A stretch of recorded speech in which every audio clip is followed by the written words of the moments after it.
días, chicos, soy Lady Medrano y hoy vamos a entrevistar a Rafael Santa Cruz. Acompáñenme, por favor. Hola, Rafael, ¿qué tal? ¿Cómo estás? Mucho gusto. Muy bien, encantado de estar aquí contigo, con ustedes. Rafael, cuéntanos, ¿cómo es el origen del cajón peruano? ¿De dónde empieza todo esto? Hay un par de teorías, ¿no? Pero la que tiene más fuerza es aquella que sostiene que el cajón era una caja de embalaje, una caja que ya no se utilizaba más y que en algún momento la gente afrodescendiente que originalmente habían venido o habían sido traídos del África eh, utilizaban por momentos como un instrumento musical. El asunto es que poco a poco se fue convirtiendo en un instrumento musical y con el paso de los años ya no era más una caja inservible, sino que se empezó mucho tiempo después a construir cajas a propósito ya para que se conviertan en instrumentos musicales, ¿no? Sabemos que en Europa muchas personas piensan que el cajón es español. ¿Podrías contarnos un poquito la famosa anécdota del muy conocido guitarrista de flamenco, Paco de Lucía?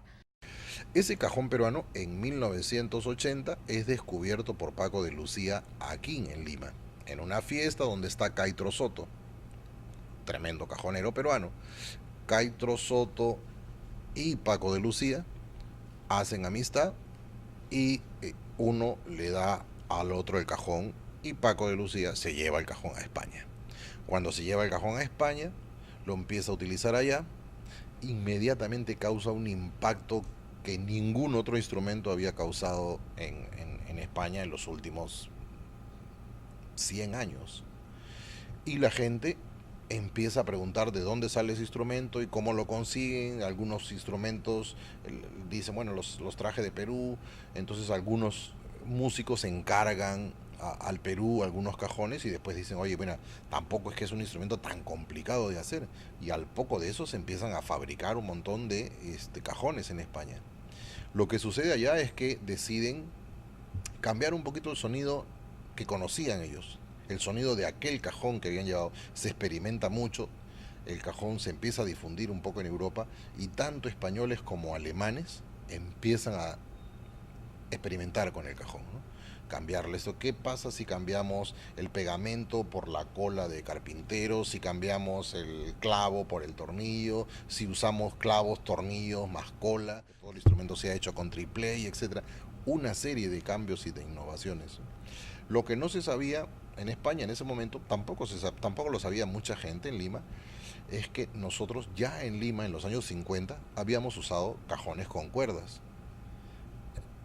pero no habían sido de un uso muy popular porque eh, los músicos del norte del Perú, que tocan el tondero y la marinera norteña, ellos querían encontrar un sonido parecido a la tarola, ¿no? Al tambor, este tambor que tiene el redoblante, ¿no? Que tiene cuerdas abajo y que suena. Ese sonido no está en el cajón. En el cajón es un sonido más seco. Pero la gente decía, queda bien chévere cuando haces una versión de tondero o marinera norteña con banda y suena el redoblante.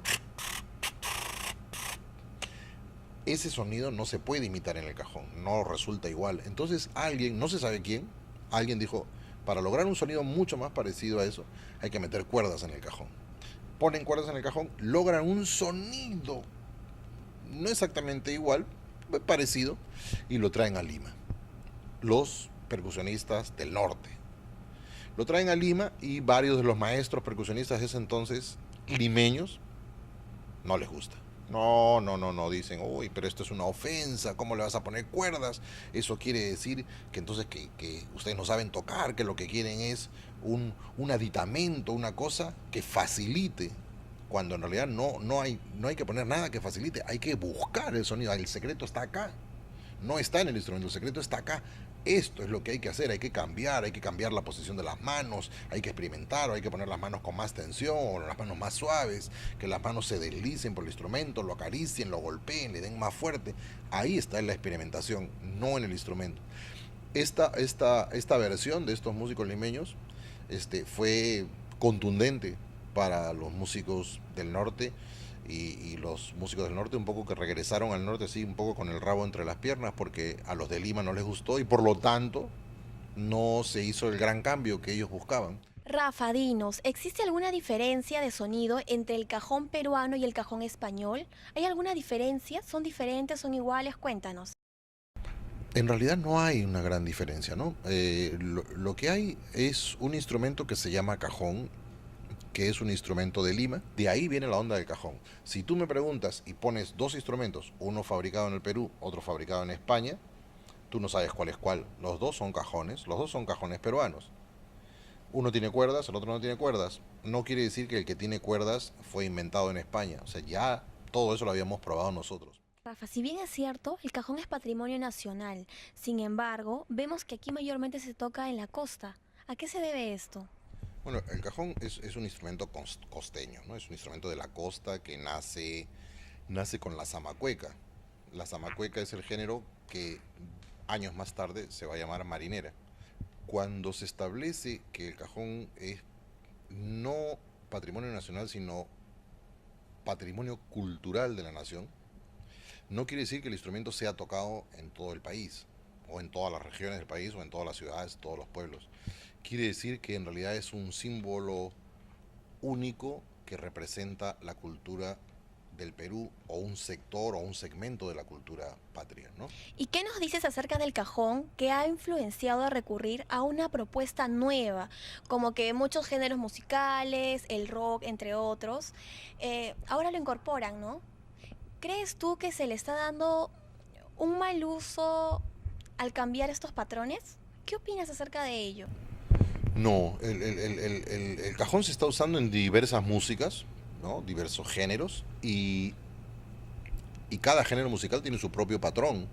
Entonces, lo que sí es cierto es que es interesante que cuando estamos aquí en el Perú o cuando estamos en el extranjero y hacemos un taller, ¿no? Hacemos una clase maestra, nosotros peruanos le enseñamos a la gente a cómo tocar los patrones de la música peruana, ¿no? Que toquen el andó, que toquen el festejo, que toquen el vals, que toquen la zamacueca. Pero cuando tú tocas tu propia música tienes que tocar tu propio patrón. Entonces lo que tienes que aprender es que con la técnica del cajón peruano que te enseña un maestro peruano, después tú haces tu propia adaptación al género que tú tocas. O sea, tú quieres tocar rock, tienes que pasar ese tema al patrón del rock. O sea, no hay nada malo en eso. O sea, si no, nos quedaríamos tocando instrumentos folclóricos o populares solamente en la música para la que nacieron y no se hubiese extendido la utilización del instrumento. Si hubiese pasado eso con la guitarra, por ejemplo, nunca se hubiera desarrollado la guitarra ayacuchana en el caso del Perú, nunca hubiéramos desarrollado la guitarra eléctrica. Está muy bien que haya grupos de rock tocando cajón y que haya grupos de reggae tocando cajón y grupos que hacen pop aquí y en el extranjero. O sea, ves grupos de rock exitosos y tienes un montón de versiones, ¿no? Versiones desenchufadas con cajón. Acaba de estar en Lima el guitarrista de Sting y ha hecho un concierto pequeño con un cajón, con una cajonera. Cuéntanos, Rafa, ¿de qué manera crees que se deba promover más el cajón en el Perú? Bueno, creo que hay que seguir haciendo eventos como el Festival Internacional de Cajón Peruano. Creo también que hay que hacer un trabajo de escuelas, ¿no? De escuelas, de clubes. Creo que el cajón tiene la particularidad de que es un instrumento que no es muy caro. O sea, la gente debería tener un conocimiento, ¿no? De estudios sobre lo que es el cajón. En realidad sobre lo que es la música peruana, sobre lo que son los instrumentos musicales peruanos, ¿no? Pero como hablamos ahora básicamente del cajón, que es un instrumento tan peruano, deberían por lo menos tener un curso donde uno salga con nociones básicas de lo que es el cajón. Sí, yo estoy de acuerdo con eso. ¿Y qué nuevos proyectos se vienen para Rafael Santa Cruz? Hay varios, tú sabes que los artistas estamos siempre llenos de proyectos, ¿no? Y creo que logramos a veces realizar si logramos un 20% es mucho, ¿no?